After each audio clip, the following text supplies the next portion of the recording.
Aqua రైతులందరికీ నమస్కారం అండి. నా పేరు శివ. నేను ఆక్వా కనెక్ట్ కంపెనీలో టెక్నికల్ అండ్ సేల్స్ ఆఫీసర్ గా వర్క్ చేస్తున్నాను.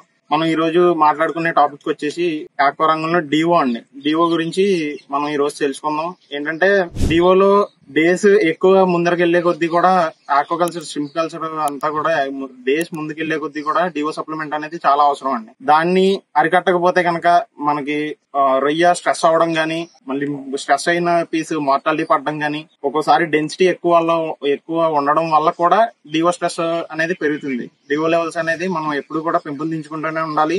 దానికి అనుగుణంగాను మా కంపెనీ డాక్టర్ గ్రో కంపెనీ నుంచి మేము డాక్టర్ గ్రో డివో టర్బోని అయితే సజెస్ట్ చేస్తున్నాం.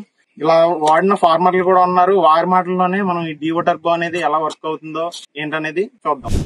నా పేరు బోనం సత్యనారాయణ. మాది పెదకాపురం అండి. మన 5 ఎకరాల ట్యాంక్ అండి ఇది. నేను గత 10 సంవత్సరాల నుంచి ఆక్వాకల్చర్ చేస్తున్నానండి.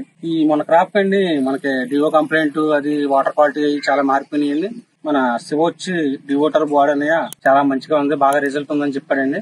ఆయన చెప్తుంటేనే నేను తీసుకొచ్చి వాడానండి. వాడుతుంటే వాటర్ క్వాలిటీలు అవి మారి ప్రీ మోల్టింగ్ అయింది. డివో కంప్లైంట్ కూడా చాలా బాగా తగ్గిందండి. అన్ని చాలా బాగున్నాయండి. క్రాప్ పట్టేసామండి, 40 కౌంట్ పట్టామండి. చాలా బాగా వచ్చింది. మోటాలిటీ అవి తగ్గినాయండి. నేనైతే రికమెండ్ చేస్తానండి డివో టర్బో వాడమని. ఓకేనండి. Dr. Grow. Say yes to growth.